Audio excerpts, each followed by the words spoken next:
Electrician का important chapter DC motor या machine का आज आप लोग को टॉप 50 प्रश्न लेकर उपस्थित है। देखिए, कम समय में आज आप लोग को 50 क्वेश्चन को कराने वाले हैं, तो इस वीडियो को मदद से आप लोग 50 क्वेश्चन याद कर लीजिए, क्योंकि ये प्रश्न आप लोग के एग्जाम में आ रहा है और आगे भी आने की संभावना है। तो इस वीडियो को आप लोग पूरा जरूर देख लीजिएगा और अपने दोस्तों को भी जरूर शेयर कर दीजिएगा। तो शुरू है आज का सेशन। तो पहला क्वेश्चन आप लोग के बीच है, डीसी मोटर किस सिद्धांत पर कार्य करता है। देखिए, डीसी मोटर और डीसी जनरेटर में अंतर होता है। डीसी मोटर फ्रेमिंग के लेफ्ट हैंड रूल पर आधारित होता है। देखिए, डीसी जो मोटर होता है वो लेफ्ट होता है। डीसी जनरेटर की सिद्धांत पर कार्य करता है। देखिए, डीसी मोटर जो है सिद्धांत पर कार्य करता है और डीसी जनरेटर जो है वो फ्लेमिंग के राइट हैंड रूल पर आधारित होता है, यानी दाएं हाथ के सिद्धांत पर फ्लेमिंग के डीसी जनरेटर कार्य करता है। डीसी मोटर में कम्यूटेटर का क्या कार्य होता है। डीसी मोटर में कम्यूटेटर का कार्य करंट की दिशा को बदलना कम्यूटेटर का कार्य होता है। डीसी मोटर का मुख्य दो भाग कौन कौन से होते हैं। देखिए, डीसी मोटर के बारे में पूछा है तो इसका जो दो भाग होता है, स्टेटर और रोटर, इसके मुख्य दो भाग होते हैं। आर्मेचर किसका भाग है। आर्मेचर किसका भाग है। इसका आंसर होगा आर्मेचर रोटर का भाग होता है। डीसी मोटर में ब्रश किससे बने होते हैं। डीसी मोटर में ब्रश कार्बन के बने होते हैं। स्पार्किंग कम करने के लिए क्या उपयोग होता है। स्पार्किंग कम करने के लिए इंटरपोल का उपयोग होता है। शंट मोटर में फील्ड वाइंडिंग किससे जुड़ी हुई होती है। शंट मोटर में फील्ड जो है वो आर्मेचर के समानांतर वाइंडिंग से जुड़ी हुई होती है। सीरीज मोटर में फील्ड वाइंडिंग कहाँ जुड़ी हुई होती है। देखिए, सीरीज के बारे में पूछा है तो सीरीज में आर्मेचर के क्रम में वाइंडिंग जुड़ी हुई होती है। कंपाउंड मोटर में कौन सी दो वाइंडिंग होती हैं। कंपाउंड मोटर में ऑप्शन सी सीरीज और शंट दो वाइंडिंग होती है। डीसी मोटर में स्पीड किससे नियंत्रित की जाती है। डीसी मोटर में स्पीड जो है वो फील्ड फ्लक्स या आर्मेचर वोल्टेज से स्पीड को नियंत्रित किया जाता है। शंट मोटर की गति कैसे होती है। शंट मोटर की गति जो होता है लगभग स्थिर होती है। सीरीज मोटर का उपयोग कहाँ होता है। सीरीज मोटर का उपयोग ट्रॉली, ट्रेन और क्रेन में सीरीज मोटर का उपयोग किया जाता है। डीसी मोटर की शक्ति किसमें मापी जाती है। डीसी मोटर की शक्ति जो है वो हॉर्स पावर या किलोवाट में मापी जाती है। तो आप लोग एक हॉर्स पावर बराबर कितना होता है ये हमारे कमेंट बॉक्स में ज़रूर लिख दीजिए। डीसी मोटर में टॉर्क किस पर निर्भर करता है। देखिए, डीसी मोटर में टॉर्क जो होता है वो आर्मेचर करंट पर निर्भर करता है। डीसी मोटर को रिवर्स कैसे किया जाता है। डीसी मोटर को रिवर्स आर्मेचर या फील्ड की दिशा बदलकर रिवर्स किया जाता है। नो लोड स्पीड सबसे अधिक किस प्रकार में होता है। नो लोड स्पीड जो है वो शंट मोटर में सबसे अधिक होता है। आर्मेचर रिएक्शन क्या है। आर्मेचर रिएक्शन फील्ड फ्लक्स पर आर्मेचर फ्लक्स का प्रभाव आर्मेचर रिएक्शन होता है। डीसी जनरेटर का आउटपुट किस रूप में होता है। डीसी जनरेटर का आउटपुट जो होता है वो डायरेक्ट करंट के रूप में होता है। ब्रश और कम्यूटेटर के बीच खराब संपर्क से क्या होता है। ब्रश और कम्यूटेटर के बीच खराब संपर्क से स्पार्किंग हो जाता है। डीसी मोटर में कौन सा लॉस नहीं होता है। तो इनमें से डीसी मोटर में कौन सा लॉस नहीं होता है।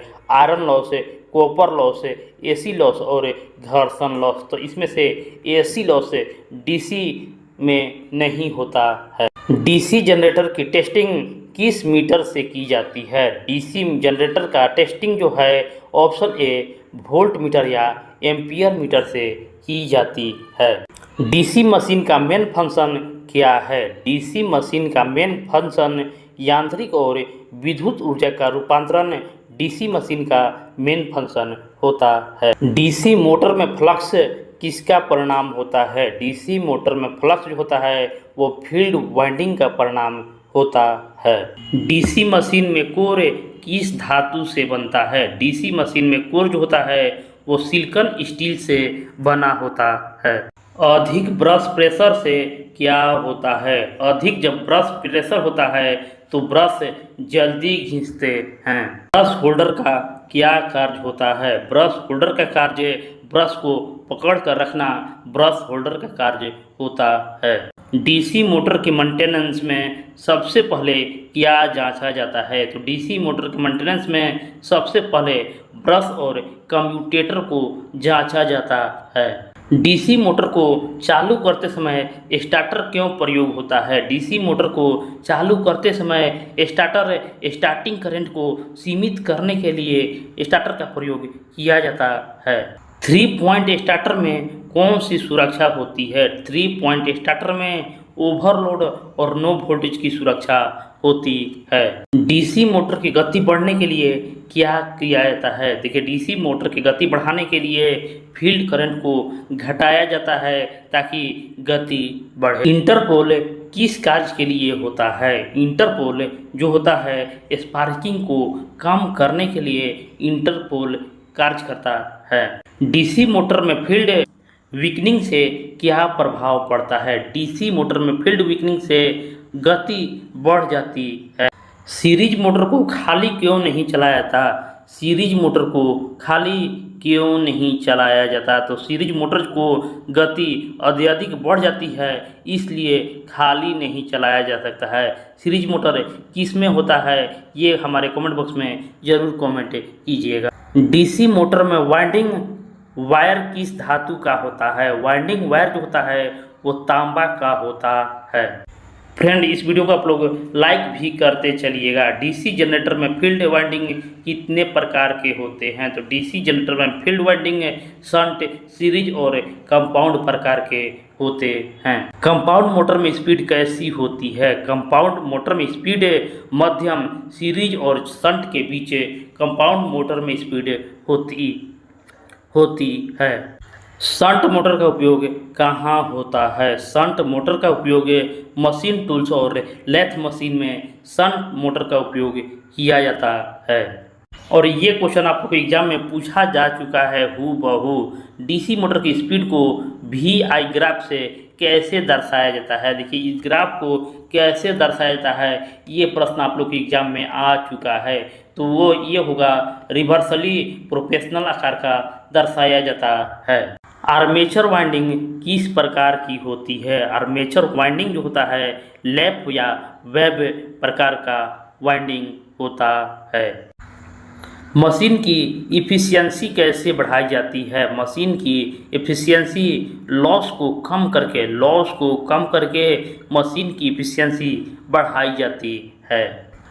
सीरीज मोटर की टॉर्क विशेषता कैसी होती है? सीरीज मोटर की टॉर्क विशेषता कैसी होती है? आंसर होगा high starting torque series motor torque की विशेषता होती है। डीसी मशीन की रनिंग टेस्टिंग कैसी होती है? कैसे की जाती है? तो डीसी मशीन का रनिंग टेस्टिंग बिना लोड पर चलाकर इसका टेस्टिंग किया जाता है। डीसी मोटर को कौन सी वोल्टेज दी जाती है? तो डीसी मोटर को डायरेक्ट करंट वोल्टेज दी जाती है। डीसी मोटर को स्टार्ट करते समय यदि लोड लगा हो तो क्या होगा? यदि लोड लगा होगा तो हाई स्टार्टिंग टॉर्क मिलेगा। डीसी मशीन में सबसे सामान्य खराबी क्या होती है? तो डीसी मशीन में सबसे सामान्य खराबी ब्रश स्पार्किंग होती है। डीसी मोटर के कम्यूटेटर को साफ करने के लिए क्या किया जाता है? तो देखिए, डीसी मोटर के कम्यूटेटर को साफ करने के लिए सैंड पेपर का उपयोग किया जाता है। डीसी मोटर की ध्वनि बढ़ने पर क्या जांचना चाहिए? देखिए, जब ध्वनि बढ़ेगा तो उसका बियरिंग और ब्रश को जांचना चाहिए। डीसी मोटर में फील्ड वाइंडिंग फेल हो तो क्या होगा? डीसी मोटर में फील्ड वाइंडिंग फेल हो तो गति अनियंत्रित हो जाएगी। और इस वीडियो का लास्ट प्रश्न है, डीसी मोटर का उपयोग कहाँ नहीं होता है? देखिए ऑप्शन दिया हुआ है औद्योगिक क्षेत्र में, एसी सप्लाई वाले स्थानों पर, ट्रेनों में या ट्रॉली में। तो इसका जवाब आप हमारे कमेंट बॉक्स में ज़रूर दीजिएगा। और इस वीडियो को आप लोग ज़्यादा से ज़्यादा शेयर ज़रूर करते रहिए, लाइक कीजिए और चैनल को भी सब्सक्राइब जरूर कर लीजिए। धन्यवाद।